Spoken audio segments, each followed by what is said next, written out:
అందరికీ నమస్కారం. Welcome to it's you TV. నేను మీ యాంకర్ త్రిపుర. ప్రస్తుతం మనతో పాటు ఉన్నారు ప్రముఖ ఆస్ట్రాలజర్ శ్యామ్ ప్రసాద్ గారు. వారితో మాట్లాడి జూన్ 2వ తేదీ నుంచి గురుస్థానం అయితే మారబోతుంది. అంటే గురువు మారడం వల్ల ద్వాదశ రాశుల వారికి ఏ విధంగా ఉంటుంది, ఎటువంటి పరిహారాలు పాటించాలి, ఎటువంటి దేవాలయాలు మనం వెళ్ళాలి అనే దాని గురించి గురువు గారిని అడిగి తెలుసుకుందాం. నమస్కారం గురువు గారు. శ్రీమాత్రే నమ. సింహరాశి వారికి ఏ విధంగా ఉంటుంది తెలియజేస్తారా గురువు గారు? సింహరాశి, ఇప్పుడు ఈ రాశి గురించే చాలామంది ఈ రాశి వారికి చాలా బాగుండడం లేదు, మరి కొంతమంది చాలా బాగుంటుందని ఈ విధంగా కంట్రవర్సీగా రావడం జరుగుతుంది. సో దీనికి ప్రధాన కారణం ఏంటంటే, ప్రస్తుతం ఏంటంటే ఈ సింహరాశి వారికి అష్టమ శని జరుగుతుంది. ఈ అష్టమ శని ఏం చేస్తుందంటే మనకు అవమానాలు ఇస్తూ ఉంటుంది అన్నమాట. ఏదైనా మనం అనుకున్న ప్రామిస్ నెరవేర్చలేకపోవడం, ఆ విధంగా కొన్ని అవమానాలు ఇస్తూ ఉంటుంది. అలాగే ఈ లగ్నంలో కేతు ఉన్నాడు, అంటే రాశి అందు కేతు ఉన్నాడు సింహరాశిలో. ఈ కేతు ఏంటంటే ఈ రాహు కేతువులో కేతు అన్నది పూర్తిగా ఆశతో ఉన్నటువంటి గ్రహం, హెడ్ కాబట్టి అన్ని తనకే కావాలన్నటువంటి గ్రహం రాహు. ఈ కేతు పూర్తిగా నిరాశతో, దానికి హెడ్ లేదు కాబట్టి పూర్తిగా నిరాశతో ఉంటుంది, అది హృదయంతో ఆలోచిస్తుంటుంది. అందుకని అంటే పెద్దలు చెప్పే మాట అంటే రాహుకి తలలేదు, కేతువుకి తలలేదు కాబట్టి అన్ని హెడ్లెస్ పనులు చేస్తుంటారని చెప్తూ ఉంటారు. సో అందువల్ల ఏంటంటే ఈ కేతు ఎప్పుడైతే రాశిలో ఉన్నాడో ప్రతిదీ నిరాశగా ఉంటుందన్నమాట.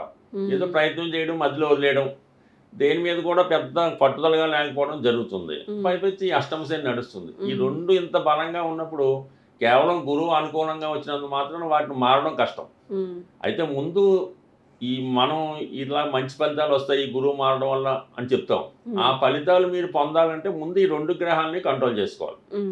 అష్టమ శని అన్నది చాలా ఇబ్బందితో కూడుకున్నది అనమాట. సడన్ గా ఏంటంటే అప్పటికప్పుడు ఉద్యోగం పోతూ ఉంటుంది, లేదంటే సడన్ గా మనకి ఏదో కోర్టు నోటీస్ వస్తుంది, ఏదో మనం ఏదో యూట్యూబ్ ఓపెన్ చేసి ఏదో చూసామనుకోండి, అంటే వాట్సాప్లో ఏదో కాల్ వస్తుంటాయి, ఇది అనుకోకుండా ఓపెన్ చేస్తే అది ఏదో బెదిరింపులని ఇంకోటని వస్తున్నాయి ఈ మధ్యన, లేదంటే ఇంకోటి జరుగుతున్నాయి. అందువల్ల ఏంటి అది ముందు కావాలంటే ముందు దాన్ని జాగ్రత్తగా ఉండాలంటే శివుణ్ణి తదేకంగా దీక్ష తీసుకొని కొంచెం జాగ్రత్తగా ఉండవలసి ఉంటుంది. అది దాన్ని కంట్రోల్ చేసుకోవాలి. ఇప్పుడు కేతువుని కంట్రోల్ చేసుకోవాలి. ఈ రెండుని కంట్రోల్ చేసుకుంటే కదా గురువు ఇచ్చే మంచి ఫలితం ఇస్తాడు. మనకు ఒక మందు, డాక్టర్ గారు ఒక మందు ఇచ్చారు, ఏదో మనకి ఏదో షుగర్ ఎక్కువగా ఉందని నాకు మందు ఇచ్చారు, రోజు మాత్రలు వేసుకోమని చెప్పారు. నేను ప్రతిరోజు కూడా ఏదో స్వీట్స్ అయితే తినేసి ఏదో ఇష్టం వచ్చి చేస్తుంటే ఏం దొరుకుతుంది. అలాగే రెండు గ్రహాల ఇబ్బంది వల్ల సింహరాశి వారికి ఇబ్బంది ఉన్నమాట యథార్థం. ఇప్పుడు గురువు మారినంత మాత్రాన్ని ఏం మారదు. అయితే ఏంటంటే దీన్ని కంట్రోల్ చేసుకోవాలి. మనం కంట్రోల్ చేసుకుంటే ఆటోమేటిక్గా మీకు వస్తుంది. అంటే మనకు అష్టమ శని పోవాలంటే మనం ఇది ఎంతవరకు మనం చేయగలం, ఇది ఫుల్ఫిల్ చేయగలం. ఒకడు ఏం చేస్తాడంటే ఒక 10 కోట్లకి ఇల్లు వస్తే కొనేస్తాడు, వీటితో రూపాయి ఉండదు అని తిప్పుతూ ఉంటాడు. అలా కాకుండా ముందే ఆలోచించాలన్నమాట. మనం ఎంత కొనగలం, 10 లక్షలు పెట్టగలం అంటే పెట్టుకుంటే సరిపోద్ది. అందువల్ల ఏంటంటే ఈ సింహరాశికి బాగున్న కారణం ప్రస్తుతం మనం గురువు కోసం మాట్లాడుకుంటున్నాం కాబట్టి గురువు ఈ రాశి వారికి పంచమ అష్టమాధిపతి. 5వ స్థానం అన్నది మనలో ఉన్నటువంటి టాలెంట్ చెప్తూ ఉంటుంది. అలాగే మన యొక్క సంతానం, అలాగే మనకు ఉన్నటువంటి యాంబిషన్స్, అలాగే కొన్ని బలహీనతలు ఉంటాయి, లవ్ అఫేర్స్ అంటారు, అవి ఉంటాయి. ఇవన్నీ కూడా పంచమ స్థానం బట్టి ఉంటాయి. అటువంటి పంచమ స్థానాధిపతిగా ఉన్నటువంటి గురువు 12వ స్థానంలోకి వచ్చాడు. అంటే 12వ స్థానం అనేది ఖర్చులు చెప్తుంది, అవుట్ గోయింగ్ మనీ చెప్తూ ఉంటుంది. ఈ 12వ స్థానానికి ఎప్పుడైతే గురువు వచ్చాడో ఈ 5వ స్థానానికి పిల్లల కోసం ఎక్కువ ధనం ఖర్చు పెట్టవలసి ఉంటుంది. అంటే గురువు ఎప్పుడు కూడా మంచి ఖర్చునే పెట్టిస్తాడు, వేస్ట్ ఖర్చుని పెట్టిస్తాడు. అంటే ప్రధానంగా ఏంటంటే పిల్లల కోసం ఖర్చు అంటే ప్రస్తుతం విద్యా సంవత్సరం స్టార్ట్ అయింది కాబట్టి పిల్లల కోసం ఖర్చు అవుతుంది. ఈ పిల్లల కోసం ఎలా ఉంటుంది, ఈ కాన్వెంట్ కానీ కాలేజీ కానీ ఈ ఫీజులు ఉంటాయి. 5,000 నుంచి 5 లక్షల దాకా కూడా ఫీజు ఉంటుంది. సో అందువల్ల ఏంటంటే మనం ఈ పిల్లవాడిని మనం ఎంతవరకు చదివించగలం, నెలకి ఎంత కట్టగలం అన్నది అంతే జాయిన్ చేస్తే బాగుంటుంది. అందుకు పిల్లల కోసం ఖర్చు అవుతుంది, జాగ్రత్తగా ఖర్చు చేసుకోవాలి. అంటే ఎక్కువ మనం బడ్జెట్ అయితే మళ్ళీ అక్కడ ఉన్నటువంటి అష్టమ శని ఇబ్బంది పెడతాడు. అందుకని మనం నెలకి పిల్లవాడిని మనం నెలకు 5,000 ఫీజు కట్టి చదివించగలం, 5,000లోనే జాయిన్ చేయించాలి. లేదు నెలకు ఒక 50,000లో పక్కోడు జాయిన్ చేయించాడు, మనం జాయిన్ చేయనుకోండి, 2వ నెల నుంచి మనం ఫీజు కట్టలేం, ఆ పిల్లవాడు స్కూల్కి వెళ్ళడం, ఈ నోటీసులు వస్తుంటాయి, అంత అవమానంగా ఉంటుంది. అది జాగ్రత్త చేసుకోవాలన్నమాట, అది ఇబ్బంది. దాని తర్వాత మ్యారేజ్, పంచమాధిపతి ఏం కాబట్టి పిల్లలు పెళ్లి చేస్తాం.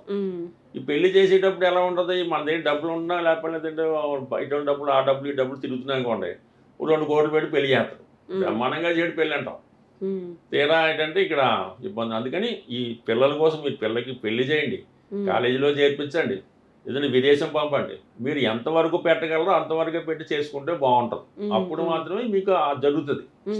అందువల్ల అదొకటి మెయిన్గా ఈ 3 కూడా చేసుకోవచ్చు. ఈ చేసుకునే ప్రయత్నం, ఈ జాగ్రత్త మనం ఎందుకు తీసుకోవాలనుకుంటే, ఇక్కడ లగ్నంలో ఉన్నటువంటి కేతు ఏం చేస్తాడు, తర్వాత చూసుకోవచ్చు అంటాడు. తర్వాత చూసుకోవచ్చు అని ముందు జాయిన్ చేస్తాం, తర్వాత సంవత్సరం అంతా బాధపడుతుంటాం. ఈ విధంగా ఆ కేతు వల్ల అష్టమ శని ఏం చేస్తుంటాడు, వీడు ఎప్పుడు మాట తప్పుతాడని చూస్తుంటాడు హరిశ్చంద్రులాగా. అందువల్ల ఏంటంటే అది కూడా జాగ్రత్తగా చూసుకోవడం. అది ఈ 2 చూసుకుంటాం మాత్రం ఈ సందర్భంలో పిల్లలకు సంబంధించిన కార్యక్రమాలు నెరవేరుతాయి. సాధారణంగా గురువు 12లోకి వచ్చినప్పుడు ఏం చేస్తాడంటే సంతానాన్ని ఇస్తాడు, ఎడ్యుకేషన్ ఇస్తాడు. అంటే మనం కూడా ఏంటంటే అంటే వాళ్ళ స్థాయిని బట్టి ఏదో విద్య ఏదో కారణం వల్ల అయిపోయింది, ఆ విద్య కంటిన్యూ చేసుకోవచ్చు. ఏదో కారణం వల్ల ఏంటంటే ఇంకొక డిగ్రీ చేద్దాం అనుకుంటాడు, అది కంప్లీట్గా చేసుకోవచ్చు. అలాగే సాధారణంగా పెళ్ళి 10 సంవత్సరాలు అయింది, కేవలం 12 సంవత్సరాలు అయింది, అయినా కూడా సంతానం కలగలేదు. అటువంటి వాళ్ళు ఈ సమయంలో సంతానం కోసం ప్రయత్నం చేయొచ్చు. సంతానం కోసం ప్రయత్నం చేస్తే కంప్లీట్గా ఈ అక్టోబర్ 31లో కన్సీవ్ అయ్యే అవకాశం ఉంది. అది కూడా అలాగా చాలా జాగ్రత్తగా ఉండాలి. ఇక్కడ కన్సీవ్ అవ్వడం అవుతుంది, కానీ ఇక్కడ కేతు రాశిలో ఉన్నాడు కదా, ఈ కేతు ఉన్నటువంటి రాశిలో ఉన్నవాడు ఇంకో రకంగా ఆలోచన తీసుకొస్తూ ఉంటాడు. సో అందువల్ల ఏంటి ఇవన్నీ కంట్రోల్ చేసుకుంటే ఆటోమేటిక్గా బాగుంటుంది అనమాట. అందుకని ఏదన్నా గురువు ఇచ్చేది గురువు ఇస్తాడు, అది ఎంతవరకు నిలబెట్టుకోవాలన్నది జాతకుని బట్టి ఉంటుంది. ఆ నిలబెట్టుకోవడం అన్నది లగ్నంలో ఉన్న గ్రహాలు ఈ అష్టమ శని లాంటివి ఉన్నప్పుడు కొంతవరకు జాతకుడు ఇబ్బంది పడుతూ ఉంటాడు. బట్ ఏదైనా ఈ రాశి వారికి గురువు 12లోకి వచ్చాడు కాబట్టి పిల్లల విషయంలో ఒకటి వాళ్ళ స్కూల్లో కాలేజీలో జాయిన్ చేయడం. అదే విద్యార్థులు అనుకోండి, వాళ్ళకి ఒక దూర ప్రాంతంలో అంటే ఇక్కడ కుటుంబాన్ని విడిచి వెళ్ళిపోవాలి వాళ్ళు, అప్పుడు ఆటోమేటిక్గా అది ప్లస్ అవుతుంది. ఎప్పుడు వీడి కుటుంబం నుంచి వెళ్ళిపోతాడు, చదువు నిమిత్తం వెళ్ళిపోవచ్చు, పెళ్లి నిమిత్తం వెళ్ళిపోవచ్చు, ఉద్యోగ నిమిత్తం వెళ్ళొచ్చు. అది వాళ్ళకి మంచిది, కొంతమంది బాధపడుతుంటారు.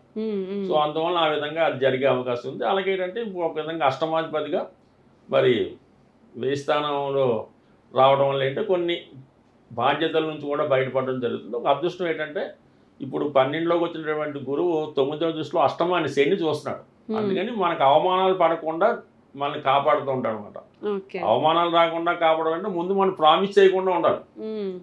ఇప్పుడు అంటుంది మనం ఇస్తానంటే అవమానం లేదంటే లేదు కదా. అందుకని అది జాగ్రత్తగా చేసుకుంటే ఈ 2 కంట్రోల్ చేసుకుని, అంటే మనం చెప్పేది ఏంటంటే గురువు ఎంతవరకు మనం చేయగలమో అంతవరకు మనం కమిట్ అవుదాం, అంత మించి కమిట్ అవుతే మాత్రం కంపల్సరీగా అవమానం పాల్గొనడం జరుగుతుంటుంది. కాబట్టి జాగ్రత్తగా చేసుకుంటే బ్రహ్మాండంగా 12లో గురువు ఉన్నా కూడా ఈ మంచి కార్యక్రమాలు మనతో చేయిస్తాడు. కొంతమందికి దేవాలయాలు కట్టించవచ్చు, ఇంకా కొంతమంది ఏంటి ఏదైనా ఒక ప్రశాంతమైన ప్లేస్లో ఇదే షిరిడీలోనో పుట్టపర్తిలోనో తిరుపతిలోనో ప్రశాంతంగా లాంగ్ లైఫ్ కొంతమంది ఈ టెంపుల్స్ దగ్గర రిజిస్టర్ వెళ్తూ ఉంటారు. కొంతమంది కొన్ని ఆశ్రమాలు కూడా వస్తున్నాయి ఈ మధ్యన, అంటే ఓల్డ్ ఏజ్ హోమ్ బదులు ఆశ్రమాల్లో చేరి అక్కడ కూడా ఉండొచ్చు. అంటే ప్రశాంతమైన జీవితం లభిస్తూ ఉంటుంది.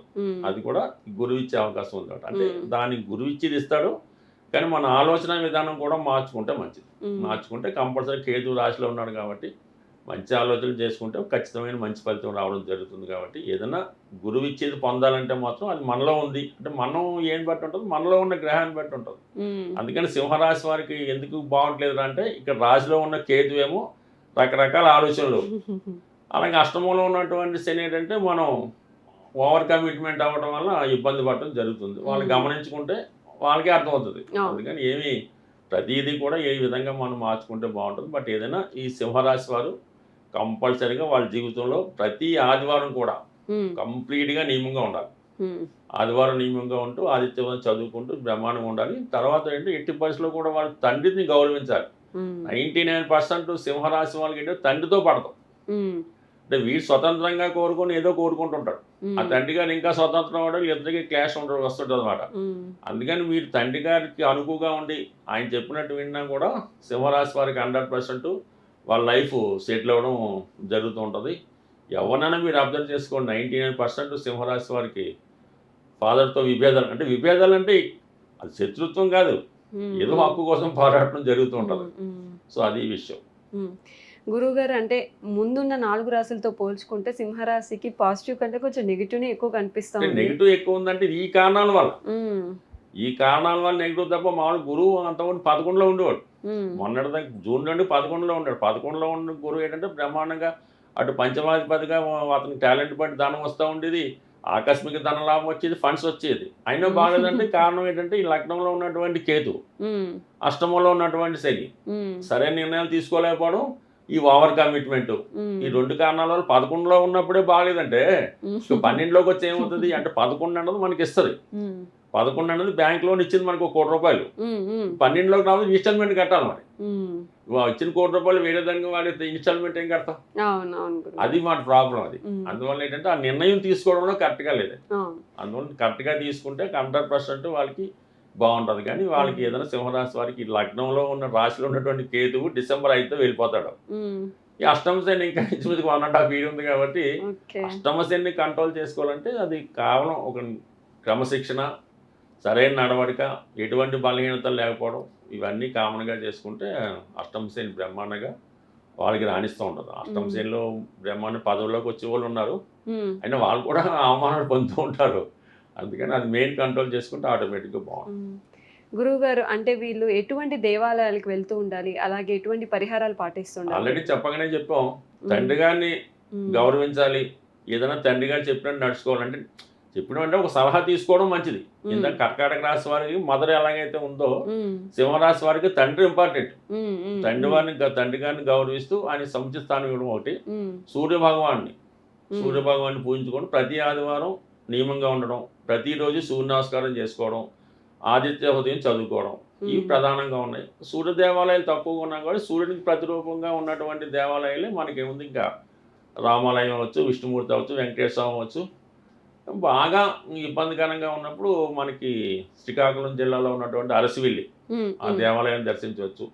కోణార్క ఒరిస్సాలో ఉన్నటువంటి కోణార్క దేవాలయం దర్శించు, మావిడాడులో ఉన్నటువంటి సూర్య దేవాలయం రామాలయం దర్శించవచ్చు. ఉమ్, ఇలాగా అనేక దేవాలయాలు ఉన్నాయి. బాగా తిరుపతి పద్మావతి అమ్మవారి టెంపుల్లో ప్రారంభంలో కూడా సూర్య దేవాలయం ఉంది. ఉమ్, అంటే కొన్ని ప్రాంతాల్లో ఈ మధ్యన సూర్య దేవాలయం ప్రత్యేకంగా ఉన్నాయి. ఇవన్నీ లేనప్పుడు నవగ్రహాల సూర్యుని కూడా బ్రహ్మాండంగా పూజించవచ్చు. ఉమ్, సో ఏదైనా ఆదివారం నియమంగా ఉండు, ఆదివారం ఎటువంటి అంటే అలవాట్లు అవి లేకుండా జాగ్రత్తగా ఉండు, కామన్గా అది బాగా రాణించడం జరుగుతూ ఉంటుంది. ఇంకా మనం ఏంటంటే ఈ ఎవరైతే మనం సంస్థలో పనిచేస్తున్నామో ఆ సంస్థ యజమాని ఎవరైతే మనకి జీతం ఇస్తున్నాడో వాడిని కూడా గౌరవించి వాడిని కూడా ఒక సముచిత స్థానంగా నమస్కరిస్తే ఆటోమేటిక్గా మనకి ఆ సూర్యుని యొక్క శక్తి కలిగి ఆటోమేటిక్గా మనకి అంటే ఆరోగ్యాన్ని ఇచ్చేది సూర్య భగవానుడు, ఉమ్, ధనాన్ని ఇచ్చేదే సూర్య భగవానుడు. కాబట్టి ఈ రెండు కావాలంటే తండ్రి గారు మనకి ఫుడ్ పెట్టే యజమాని ఉమ్, వీళ్ళిద్దరిని జాగ్రత్తగా చూసుకుంటే ఆటోమేటిక్గా సూర్య బలం వచ్చినట్టే. స్వస్తి. ఓకే. సో చాలా చక్కగా వివరించారు గురువు గారు. ధన్యవాదాలు. Thank you.